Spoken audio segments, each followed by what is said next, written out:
Hooyah! This is Robin from the Back Pain Secret Podcast, and today we are going to talk about what happens if sciatica is left untreated. So, here's the important question. How can back pain sufferers like us, who don't want to use prescription drugs or go through surgery, heal our back pain? How do we live our daily lives in a way that allows us to go to work, take care of our families, enjoy life, and still manage our back pain? That is the question, and this podcast will give you the answer. My name is Robin Wakeham, and welcome to Back Pain Secrets. Welcome back, guys. Today, like I said, we're going to talk about what happens if sciatica is left untreated. But before I start, I have to tell a funny story. So, like I told you guys on the podcast yesterday, I drove up to my mom. I'm spending 2 or 3 days here before my family comes, Linda and my 2 kids. So yesterday I did the podcast. I just flicked the camera on, and there was an old pair of underwear hanging up in the back, you know. So my wife, when I posted this online, she got on my case. She gave me a call and told me, Robin, you got to shape up, man. You can't be posting stuff when you have your underwear in the background, okay? So today I got some new scenery, okay? I got the big wall here, the big bookshelf. So I hope that's better for you, honey. And I promise, no more underwear. And if you're just listening to the podcast, I'm also doing the video podcast. So if you want to go back and see that, it's like episode 46 or something like that. Anyway, today, what happens if sciatica is left untreated? Okay, to give you a bit of a backstory here, Stan was a patient of mine that I treated about a year ago. That's not his real name, of course, but I'm just using that. So he's around 40, and he has back pain, and he's a truck driver, and he's been a truck driver for the last 10 years. He's putting a lot of miles behind him. You know, he's up in the truck just driving all the time, 8-10 hours a day. And also something he was telling me that he always used like his wallet. He had his wallet in his back pocket, his right pocket. So that's something definitely you need to take out if you're listening to this and you do that. Anyway, he was in his truck, and he needed to use the restroom. So he turned off the truck and went out. And it's a big truck he has. And if you've seen these big trucks, whenever you go up and down the truck, there's quite a big step, okay? And that puts a lot of stress, especially if you're doing it a couple of hundred times a week, right? So when he was going to go down from the truck, something popped in his back.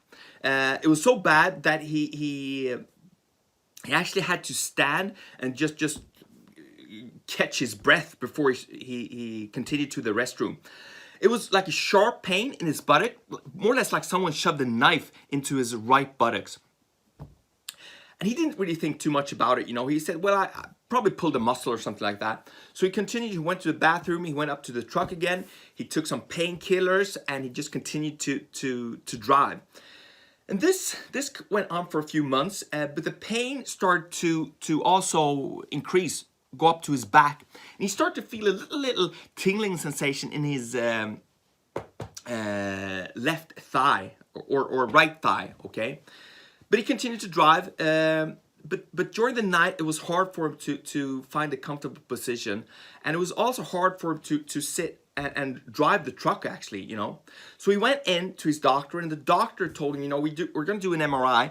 And based on what you're telling me, I think you have like a herniated disc or a slip disc, something like that. So the MRI results came back, and they showed very conclusively that he had a herniated disc on level L4, L5.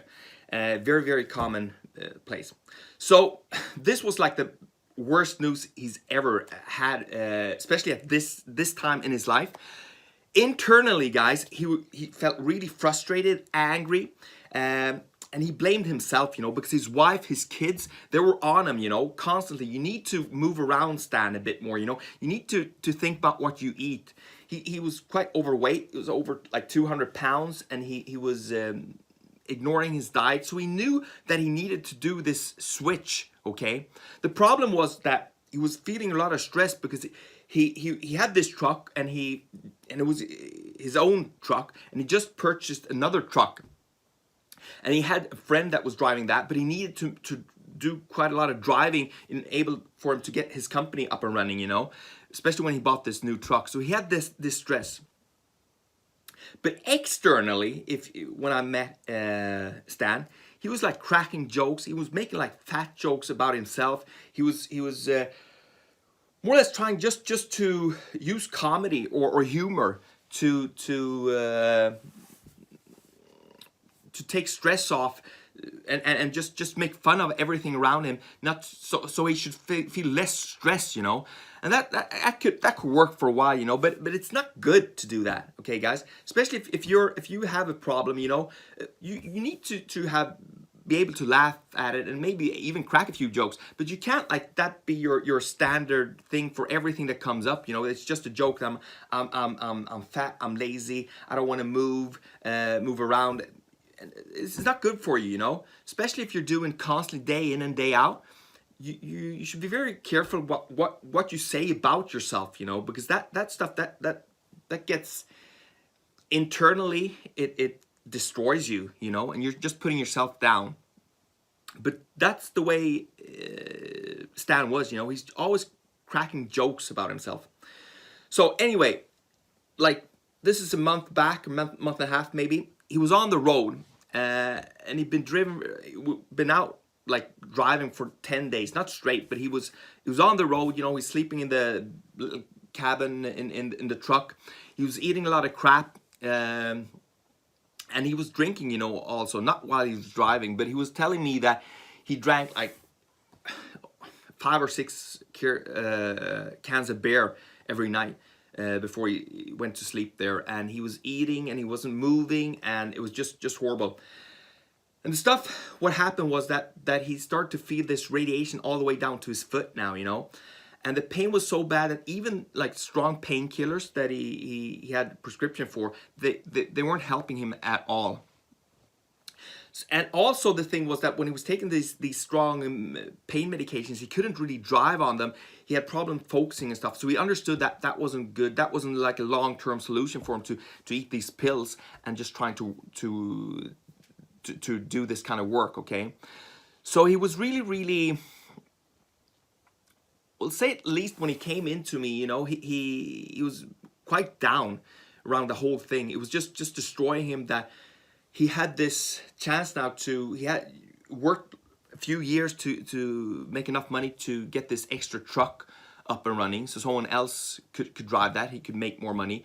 But right now, when he had this pain, he was going to need to cut back on his own driving, and that meant, what he told me anyway, that he wasn't going to be able to keep the other truck going. So basically the whole company needed to shut down. That's what he was telling me. He needed to drive, you know, 5-6 days a week in order for everything to work. And that's on the one side. But the other thing, the big conflict, was that he knew that his back wasn't able to do what he needed it to do, okay? He was sitting too much. He wasn't getting enough exercise. He was eating crap, okay? It was this big conflict he had internally that he was struggling with, you know? And when you have patients like that, you know, when they're in financial situation, it's hard to give them... you can give the advice, but usually they don't really listen to you, because it's this pleasure and pain thing, you know. He understood that he needed to make a change, but the pain of giving up his whole company and financial security was greater, okay? So I told Stan, you know, in my opinion, buddy, you need to really like chill out a bit and go on sick leave and do all of that. But he told me that that's not an option, okay? So we did kind of a mixture, okay? So the advice I gave him was the following. I said, Stan, okay, I understand what you're saying. You hate exercise, you need to work. So what I want you to do, buddy, is that every morning before breakfast, you need to have like a 25 to 30 minute walk, okay? You never miss that. And at lunch, if you stop, you know, you need to go for a 15-minute walk, and then also stretch your hamstrings a bit. And then before you go to bed or before dinner, you need to go for a half-an-hour walk, okay? So all in all, he's walking over an hour a day, okay? But he's still driving, okay? So he said, well, that I can do that, you know. And also, I want you to keep one of these, like one of these bottles of waters. You need to drink 2 of these each day, okay? Just to get dehydrated or get more fluids in your body. So he did that as well. This is like 2 liters, okay? So he drank like 2 liters of water each day just to get the system going. And I told him, you know, he asked me how to lose weight and stuff. And I told him, Stan, he's been on all kinds of different diets and stuff. So I told him, Stan, what I think you should do is just decrease the stuff that you're eating with 50%, okay? So if you have 2 hamburgers, have 1 hamburger. If you're drinking 6 beers, drink 3 beers, okay? Just keep it very, very simple in your head and also in your lifestyle. And then if you get that to work and you see results, then you can increase this as we go, okay?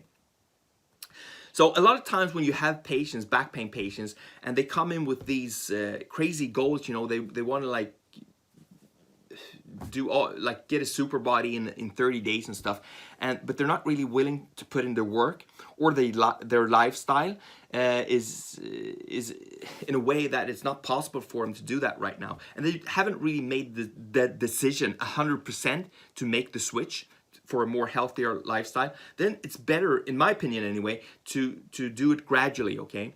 So this routine that was put up for Stan is something that he's been doing now for a few months' time, and it's working for him, okay?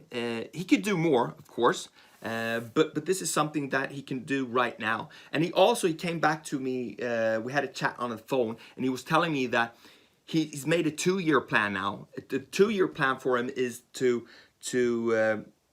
continue on this for 2 years, and then eventually he's going to try to hire someone to drive his truck, so he's going to be able to not be in the truck as much and do more admin stuff, and to become more active, spend more time with his family and all of that, you know, eat healthier and that.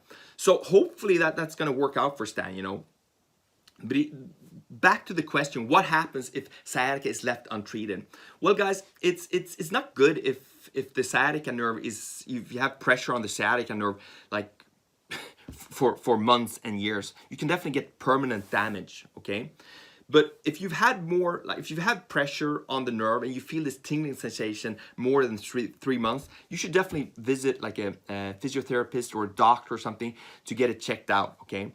But like I said with Stan here, you know, it's hard. He didn't want an operation, and the fear of losing his whole company was greater. He visited the orthopedic surgeon, and the orthopedic surgeon didn't want to operate on him right now, and told him basically also he needed to move and needed to lose some weight and all of that.